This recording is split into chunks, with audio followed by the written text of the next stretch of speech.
So I know this podcast is a little bit longer than my normal ones are. I've tried to shorten it up a bit. It might mean I go a little bit fast. Feel free to pause, rewind, watch as you need. Please write questions in the margins for where you're getting lost or confused and come with those next class period, because that's going to help everything we do next class period with this idea go more smoothly. So this is also covering pages 7 and 8. So let's get started. The Bohr model of the atom was the one where we had electrons on defined energy levels, and Bohr actually thought that they were all spherical, but he was only studying some of the simplest atoms on the periodic table, hydrogen and helium. But as you get to more complicated, larger atoms, we actually discovered and know now that these energy levels and sublevels that we know as orbitals are not all spheres. And so these shapes, some of which are spheres, are a lot more complicated than what Bohr had really known. And the shapes all have a unique letter that we're going to be using in this electron configuration thing that we're going to be doing.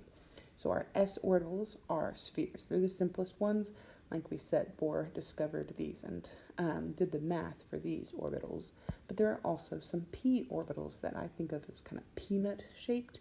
There's kind of two lobes on either side of the center of that atom. Then we've got d orbitals, which are kind of sort of a daisy shape. They've got 4 lobes sticking out from the center of the atom.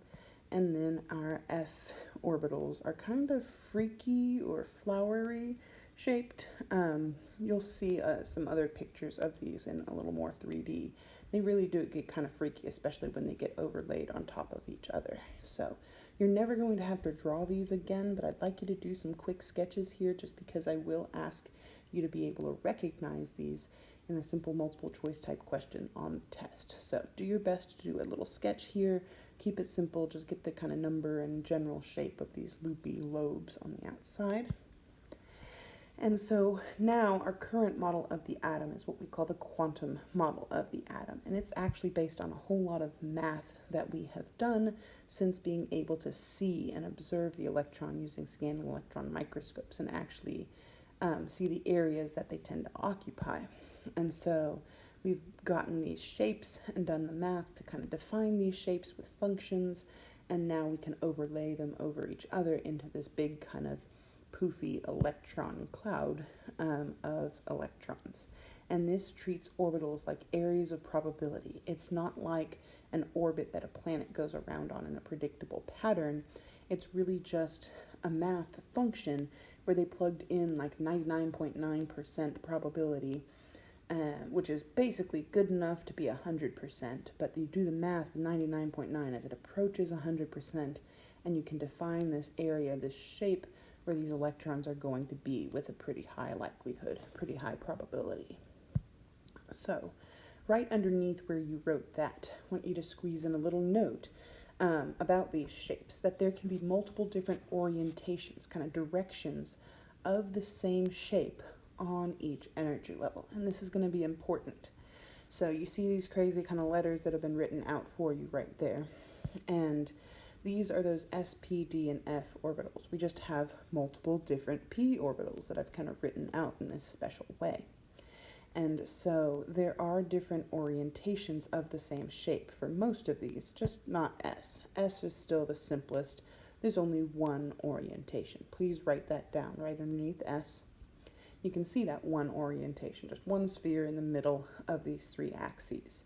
Now the p orbitals on each energy level, there are 3 orientations of these peanut-shaped orbitals, and you can see they each kind of line up with the x, y, and z axis, and so each of those orbitals can hold its own electrons, and we'll talk about that in a second. But there are 3 orientations of our p's. Our d's have 5 different orientations, and some of them look a little bit more different than others. And then our F's, as you might be able to see from this pattern, 1, 3, 5, F's are 7 different orientations, and they do get pretty freaky there. Now, as I was saying, each of these orbitals can hold its own electrons, 2 to be precise, and so on each energy level, each shape of electron, of orbital holding 2 electrons means At one orientation, 2 electrons each means that S's can hold a maximum of 2 electrons on each energy level. On each energy level, if there's 3 orientations of P's and they each hold 2, then that would be 6 total electrons in P orbitals on each energy level. 10 electrons, because there's 2 in each of the 5 orientations of our D's, and 14 in F's, because there's 2 in each of those 7 orbitals on each energy level. So this 1, 3, 5, and 7 turns into 2, 6, 10, and 14, and we will see those numbers again shortly, and that will be important that you can know. So a couple of quick facts before we start seeing more of this true electron configuration stuff happen. First and foremost, our electrons' energy levels increasing causes our orbitals to get larger. They encompass a larger area in space to reach that 99% probability of finding electrons there. Now, those are bigger orbitals. Well, electrons want to be closer to the nucleus because they're negative and the nucleus is positive. They're attracted to it. They want to be close to it, which means electrons are going to want to fill the lower energy levels first. That's why they're lower energy, because it's easier, more relaxed for the electrons to be there. Higher energy level orbitals are going to overlay the lower energy levels, which means overall, while an atom can and will have each different type and shape of orbital for the most part, the overall shape of the atom and how it will act and react with other atoms is primarily determined by the largest or outermost orbitals. Those are what we call valence electrons, and those are really the most important electrons. And we're going to talk about all of these things kind of throughout this unit and the future units, but it's kind of important for understanding some of the stuff that comes later. You don't have to write it down, but it is kind of important ideas. So, let's see this electron configuration stuff in action. We're going to see an atom of scandium kind of being built from the inside out. So we see the first energy level, the 1s orbital being built. Then we have the 2s, second energy level, spherical orbital, bigger than the 1s coming in and overlaying. And now we're seeing the second energy level p orbitals coming in. And notice there's one going along the x, y, and z axis, making all of these kind of loops and lobes of these orbitals, which is then immediately covered up by the 3s, but then the 3p's come in and add in some more areas. These are all bonding areas that can form bonds, so having all of these bumpy areas means it's more reactive, can form different and more bonds. Then the s's come in and cover it up and just make it one bonding area. So all of these different electrons are filling up all of these different orbitals until we finally get this scandium atom full with 1 or 2 more of these D's. There we go. So this is our final scandium atom with all of those different orbitals. And if you're wondering why was this being added in the particular order that they were showing it, well, that's what we're about to be talking about. So, quick little note at the bottom of the page. It asks us to compare the Bohr model and the quantum model. As we talked about above, the Bohr model, the electrons are in fixed orbits, mostly spherical, around the nucleus. In the quantum model, they can have different shapes, and these electrons have no predictable position or direction, just these areas of probability. Now, before we go into the next page, I do want to make a quick note at the bottom of the page. So I'd like for you to write, at the very least, this 1s2 term that we're going to be writing a lot in this future with electron configuration. I just want to make sure that you understand what each part of that term means. So at the very least, write that as an example down below where we just compared and contrasted, and include these 3 spaces here. And that's the minimum I need you to write at the bottom of the page to get your stamp. So this electron configuration thing we're going to be writing is going to be a sequence of these terms that look like this. It's going to be a number, a letter, and then a little superscript number. And the letter is actually the part we've already talked about. That tells us the different shapes of the orbitals that we're going to be putting electrons in. So each term is going to have its own particular shape, S, P, D, or F. That number that comes before the letter is going to tell us what energy level of that shaped orbital we're dealing with, because as we saw, there's different S's, P's, D's, and F's in the same atom. And then that little superscript number is going to tell us the number of electrons in that shaped orbital on that particular energy level. And obviously, as we get more and more electrons in our atom, the more of these terms our electron configuration is going to have in order to describe them. You can see two examples here. Fluorine is much smaller than scandium, so its electron configuration is much smaller. And that scandium atom that we just saw being built would have the electron configuration 1s2, 2s2, 2p6, 3s2, 3p6, 4s2, 3d1. And as much sense as that makes right now, it will make sense in the future. It's just about kind of following a map in the periodic table. So let's talk about that. These orbitals do correspond to the periodic table. Specifically, those S, P, D, and F shapes that we saw being added to the atom correspond to blocks in the periodic table, kind of rectangular areas of the periodic table. So those first two columns are the S block, and that actually does include helium, which is a little far away, but it kind of fills in that little chunk that's missing out of the S block to make it a nice little rectangle. So those are all S elements. And then we have our P block down there right below the helium square. And then the D block is this ditch. It's the lower down section of the periodic table, at least the main kind of part of the periodic table. And then that little floating chunk below it is the F block, and it actually lives between the S and the D block. If we split those two apart and separated that, then our F block would be right between them and kind of attach as a bridge between them in those bottom two rows. So those are our blocks. And each of those blocks has lots of rows, and those rows are the energy levels of our atom, and those different S's, P's, D's, and F's that we saw being added. And it is important to note, you need to write this down, that the S block starts at 1, the P block starts at 2, D block starts at 3, and F block starts at 4. So each energy level of the atom starts to add its own new shape. So the first energy level just has one shape, S's. The second energy level has two S's and P's, so on and so forth. And so inside these blocks of the periodic table, we can label each of those. The first row of our S's is the 1S. The first row of our P's is the 2P, 3D, and 4F. And these are the four most important squares to know and be able to find on the periodic table and label.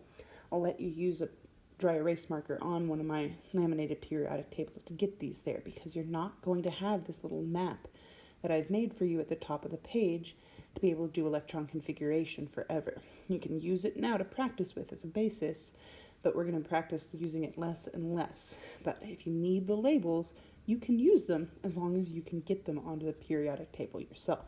And the key is to remember this 1S, 2P, 3D, and 4F, because underneath the 1S is the 2S, then the 3S, then the 4S. Each row that you go down adds another energy level to our atom and to that block.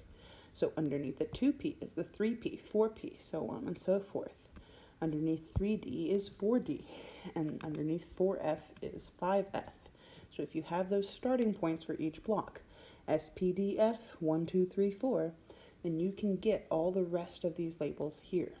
And then basically all that we're going to be doing is starting from the lowest energy level orbitals. Like we said, that your electrons want to be close to the nucleus. So we're basically always going to be starting here at the 1s orbital.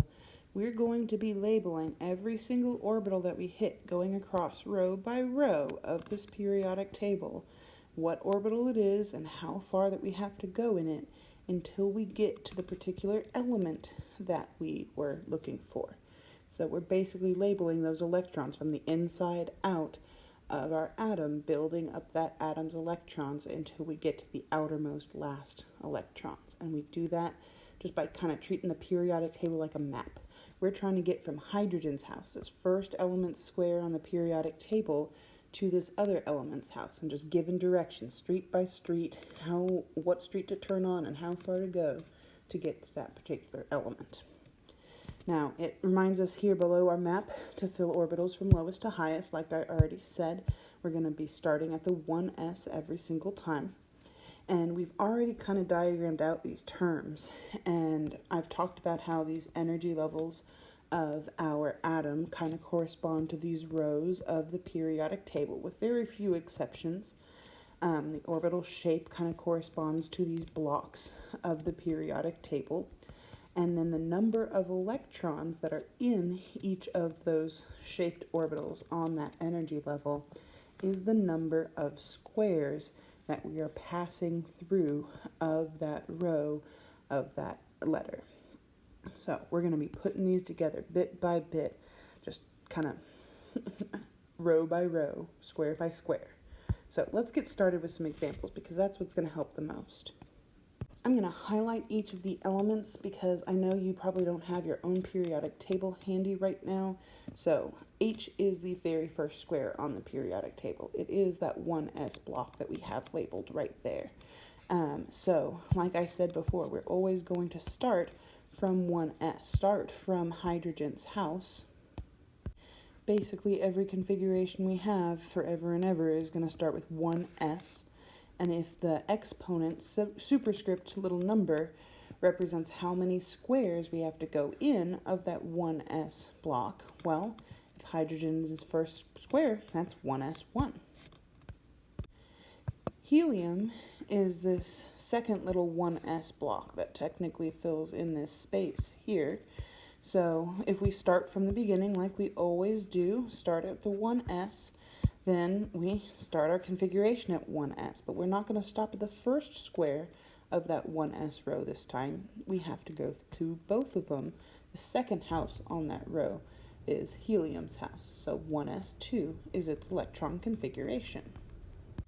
Now lithium is the first square on the second row, but we can't just jump to 2s. We have to start at the beginning at the 1s, and we have to go all the way across that first row and every row until we get to our specific element.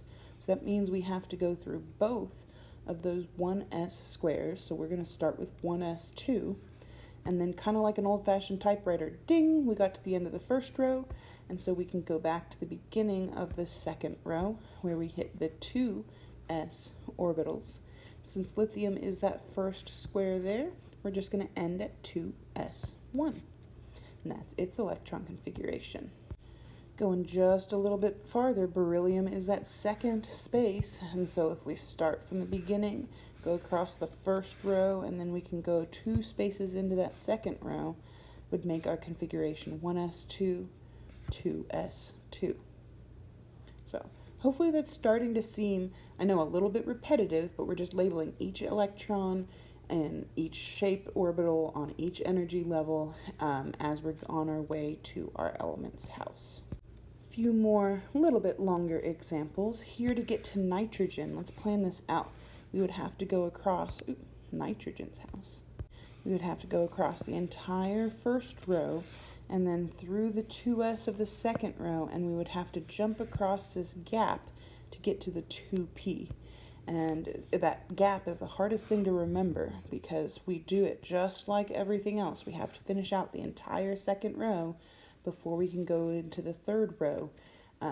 Here we're actually stopping in the end of that second row, but sometimes it's hard to forget that we have to complete every single row all the way to the end, even jump in that gap there in the second and third rows in order to finish out the row before we go to the next. So after 2s2 is going to be 2p, and the nitrogen is 3 squares in, so that's its electron configuration, 1s2, 2s2, 2p3. Magnesium is down here in the second square of the 3s, and so sometimes finding where to end is really the most important thing. Once you get used to this pattern and the process of getting to those elements, really what you need to remember is, where do I stop, just to make sure you don't go too far and just fly by your element. So we're going to be stopping at 3s2. So we're going to start at 1s like usual, go through both of those squares to do the entire first row, come back to the beginning of the second row, go through both of those 2s squares, go across to those 2p's to finish out the second row.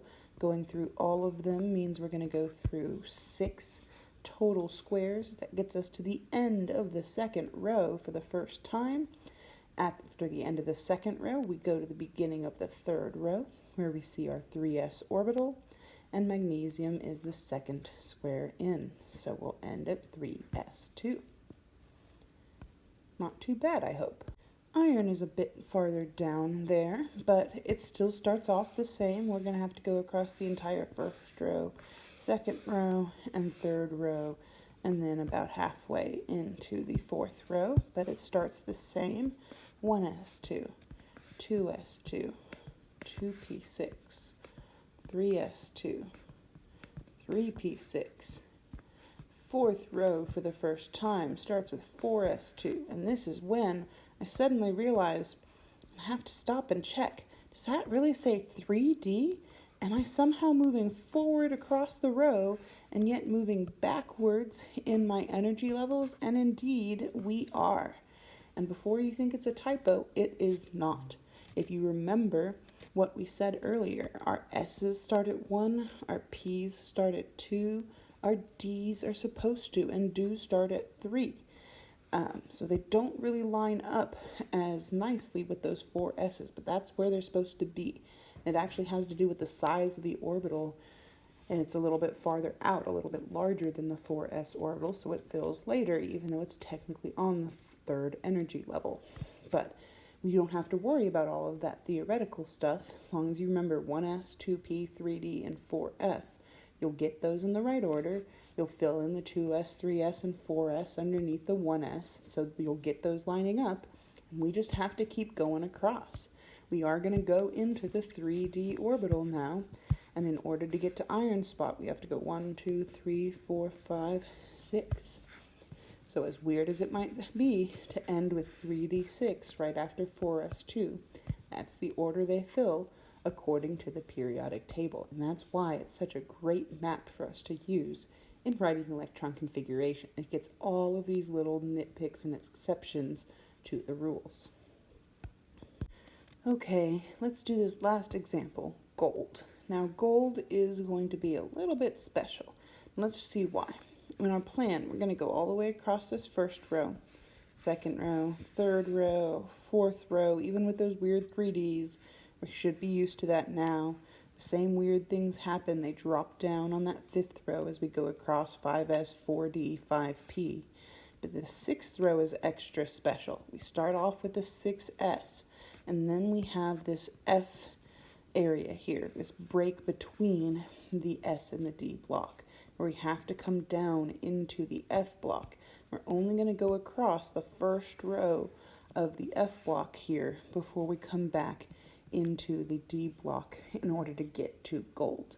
If we did keep going, we could finish out the sixth row, do the seventh row, and then that would come down to this next row of the F block before finishing out the rest of that seventh row with the 6D, 10, and then 7P, whatever. So we are just going to go through 6S, 4F, and then 5D. It's weird, but that's the order that they fill according to our electron configuration. So start all the way at 1S, 1S2. Then go to the second row, 2S2, 2P6 to finish out that second row. Start of the third row, 3S2. Jump the gap to the 3P6. Start of the fourth row is 4S2. Remembering to drop down for 3D all the way through that makes it 3D10. Remember those numbers that we were talking about earlier, with the S being 2 maximum, the P's being 6 maximum, D's are 10 maximum, and F's are 14. That was the maximum number of electrons that fit on each energy level of each shape. And that actually corresponds to the maximum number of squares in that block on the periodic table. So we're starting to see that happen now. It's we count each of those, and getting those numbers kind of stuck in our head is going to be helpful. So all the way across the D's is 10, and then we pick it back up at the P's. That is a 4P again, and going across all of those is still 6.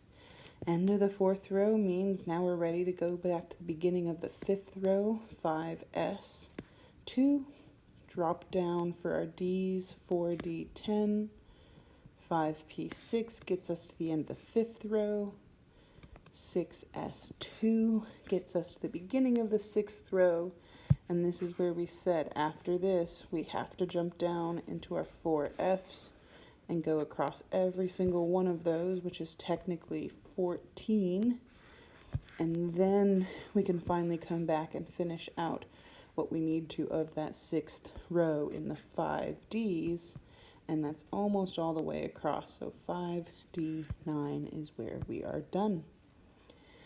So hopefully that makes a little more sense now. It's just row by row until you get to that specific element. I will give you a second stamp on this particular page, so it'll make up for a lost stamp, or it'll just be bonus points. You can write the electron configuration for neodymium, ND, which I've highlighted green here. You don't have to do it. Won't take away your stamp if you don't, but it is actually a little shorter than gold. You just have to pay attention to where you should be stopping now. You should be able to use gold as an example to get this in. So come in with questions, like I said.